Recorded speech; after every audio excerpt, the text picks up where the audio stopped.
కాంగ్రెస్ ప్రభుత్వం ఇవాళ రైతు భరోసా పథకం కింద 6 ఎకరాలున్న రైతుల అకౌంట్లలో డబ్బు జమ చేయబోతోంది.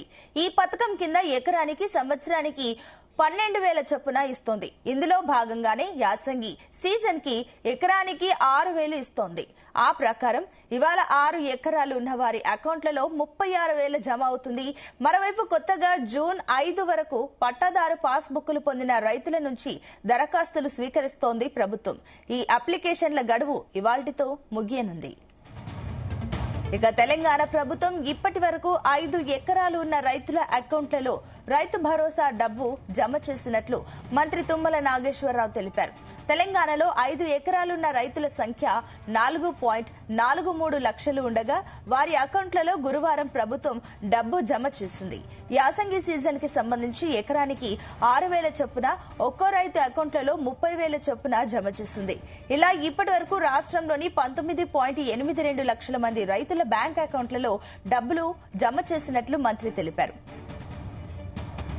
ఇదే అంశానికి సంబంధించి మరిన్ని డీటెయిల్స్ మా కరెస్పాండెంట్ యాకేష్ అందిస్తారు. Yakesh, good morning Sunitha. తెలంగాణ రైతు భరోసా కింద రైతులకు ప్రభుత్వం నిధులను జమ చేస్తా ఉంది. అందులో భాగంగా ఇప్పటి వరకు 5 ఎకరాలకు జమ చేసినటువంటి ప్రభుత్వం ఇవాళ 6 ఎకరాలు ఉన్నటువంటి రైతాంగానికి అకౌంట్ లో జమ చేస్తా ఉంది. ఇప్పటికే 5 ఎకరాలకు పూర్తయినటువంటి నేపథ్యంలో ఈ రోజు 6వ ఎకరాకు 12,000 చొప్పున ఇస్తుండగా ఇవాళ ఎకరాకు 6,000 చొప్పున కూడా ఈ మొదటి పంటకు 6,000 పడితే రెండో పంట యాసంగిలో మరో 6,000 పడుతున్నటువంటి ఆ పరిస్థితి ఉంది. మొత్తానికి రైతు భరోసా నిధులను విడతల వారీగా ప్రభుత్వం జమ చేస్తున్నటువంటి క్రమంలో రైతాంగము హర్షం చేస్తుందని చెప్పుకోవచ్చు. ఇప్పటి వరకు తెలంగాణలో 5 ఎకరాలు ఉన్న రైతుల సంఖ్య దాదాపుగా 4,43,000 మంది ఉండగా వారి అకౌంట్ లో నిన్నటి వరకు ప్రభుత్వము డబ్బు జమ చేసింది. యాసంగి సీజన్ కు సంబంధించి ఎకరాకు 6,000 చొప్పున ఒక్కో రైతు అకౌంట్ లో 30,000 రూపాయల చొప్పున కూడా జమ చేసినటువంటి పరిస్థితి. ఇలా ఇప్పటి వరకు రాష్ట్రంలో దాదాపుగా 19,82,000 మంది రైతుల అకౌంట్ లో డబ్బులు జమ అయినట్లు కూడా ప్రభుత్వం ఇప్పటికే చెప్పింది.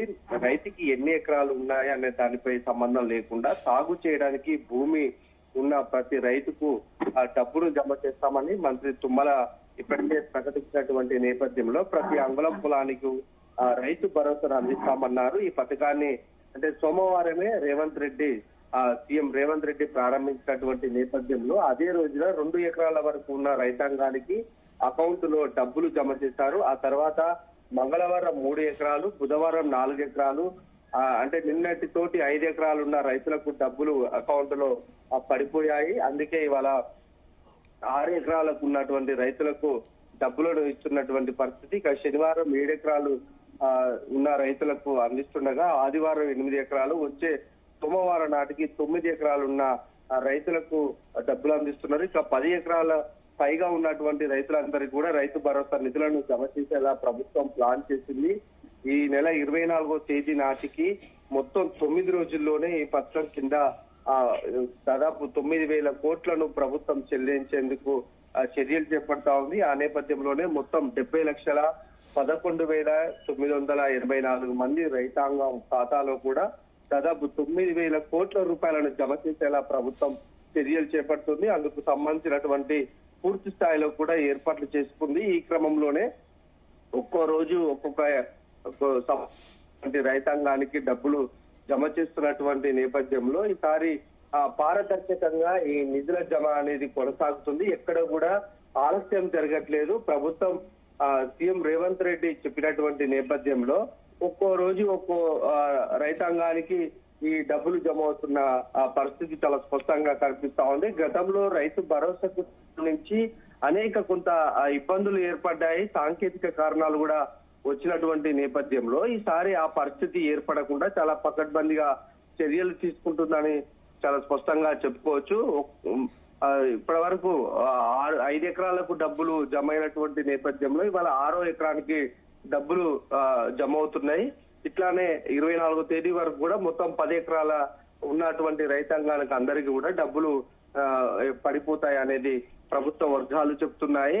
ఏదేమైనా ఈసారి రైతు భరోసాకు సంబంధించి చాలా పారదర్శకంగా జరుగుతోంది. ఎక్కడ కూడా తప్పిదాలు జరగలేదు. గతంలో రైతు భరోసా అందించినటువంటి నేపథ్యంలో కొన్ని తప్పిదాలు వాస్తవంగా జరిగాయి. కొంత రైతాంగానికి ఇప్పటికి కూడా కొన్ని నిధులు రాలేదనేది ఇప్పటికీ రైతులు అటు ప్రతిపక్షాలు అడుగుతున్నటువంటి నేపథ్యంలో ప్రస్తుతానికి ఆ అంశాన్ని పక్కన పెట్టి ఇప్పుడు ఫ్రెష్ గా ఇస్తున్నటువంటి ఈ రైతు భరోసాను పూర్తి స్థాయిలో రైతులకు చెల్లించేలా చర్యలు చేపట్టింది. ఆ క్రమంలోనే ఈ నిధుల జమ కొనసాగుతుందని చెప్పుకోవచ్చు. అటు ప్రతిపక్షాలకు గాని రైతులకు గాని ఎక్కడ అవకాశాలు ఇవ్వకుండా ప్రభుత్వం చేసుకున్నటువంటి ప్లాన్ ప్రకారం చాలా స్పష్టంగా ముందుకైతే వెళుతుందని చెప్పుకోవచ్చు.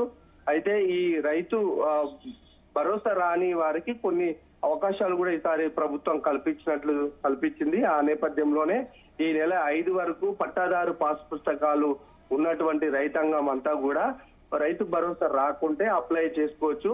దానికి సంబంధించి ఈ రోజే చివరి తేదీగా కూడా ప్రభుత్వం ప్రకటించింది. ఆ క్రమంలోనే కూడా రైతులు ఇవాటి వరకు భరోసా రానంత వారి రైతులంతా కూడా అటు దరఖాస్తులు చేసుకోవాలా. ఆ దరఖాస్తులకు చివరి తేదీ వచ్చిన దరఖాస్తులను కూడా పరిశీలన చేసి వ్యవసాయ శాఖ అధికారులు ప్రభుత్వానికి నివేదిక పంపితే మళ్ళీ దానికి సంబంధించినటువంటి ఆ ప్రక్రియ అంటే రైతు భరోసా నిధులను కూడా వారి ఖాతాలో జమ చేస్తామని అటు అధికారులు ప్రభుత్వ వర్గాలు చెబుతున్నటువంటి నేపథ్యంలో పట్టాదారు పాస్ పుస్తకాలు ఉండి డబ్బులు రాని వాళ్ళంతా కూడా అప్లై చేసుకోవాలనేది చాలా స్పష్టంగా చెప్తుంది. అయితే ఈ రైతు భరోసాకు సంబంధించి గతంలో పెద్ద ఎత్తున కూడా ప్రభుత్వం రైతు సంక్షేమం కోసం భారీగా నిధులను ఖర్చు చేస్తా ఉంది. ఇప్పటికే రైతు రుణమాఫీకి సంబంధించి 21,000 కోట్లను ఖర్చు చేసినటువంటి నేపథ్యంలో ఈసారి రైతు భరోసా కింద ఈ సంవత్సరం పంటకు సంబంధించి 9,000 కోట్లను కూడా ఖర్చు పెడతా ఉంది. ఎప్పటికీ రైతు సంక్షేమం కోసమే తమ ప్రభుత్వం పనిచేస్తుందని ప్రభుత్వం చాలా స్పష్టంగా చెప్తా ఉంది. ఆ క్రమంలోనే రైతు భరోసా అటు సన్న ఓట్లకు బోనస్ కూడా ఈ నెలలోనే ఇస్తామని ప్రకటించినటువంటి నేపథ్యంలో ప్రభుత్వం రైతు సంక్షేమం కోసం ఎలాంటి ఆలోచనతో ఉంది, ఎలా ముందుకు పోతుందన్న అంశాన్ని చాలా స్పష్టంగా చెబుతుంది. అటు ఇంకో అంశానికి సంబంధించి ఇటు పూర్తి స్థాయిలో ఇచ్చినటువంటి హామీలను అమలు చేసి ఎక్కడ కూడా రాష్ట్రంలో సంక్షేమం ఆగకుండా వచ్చిన నిధులను సర్దుబాటు చేసుకుంటూనే సంక్షేమ కార్యక్రమాలకు ఖర్చు చేస్తున్నటువంటి నేపథ్యంలో ప్రభుత్వము ఈ నెల లేకుంటే వచ్చే నెలలో స్థానిక సంస్థల ఎన్నికలకు వెళ్తామని ఆలోచన చేస్తున్నటువంటి క్రమంలో ప్రజలకు ఇచ్చినటువంటి హామీలను చాలా స్పష్టంగా అమలు చేస్తా ఉంది. ప్రధానంగా గ్రామీణ స్థాయిలో రైతాంగం ఉంటుంది. స్థానిక సంస్థల ఎన్నికలు కూడా కీలకంగా ఈ అంశాన్ని తీసుకునే అవకాశం ఉన్నటువంటి నేపథ్యంలో ఇప్పుడు స్థానిక సంస్థలకు వెళ్తే గనక కొంత రైతాంగం నుంచి సానుకూల దృక్పథం వచ్చే అవకాశం ఉంది. ఆ క్రమంలోనే ఈ రైతు భరోసా నిధులను పంపిణీ చేస్తా ఉంది. రైతుల్లో ఎక్కడ కూడా వ్యతిరేకత రాకుండా చాలా జాగ్రత్త పడతా ఉంది. స్థానిక సంస్థల ఎన్నికల్లో కొంత ప్రభుత్వానికి ఈ అంశం కలిసి వచ్చేదిగా చెప్పుకోవచ్చు. Right Yakesh, thank you.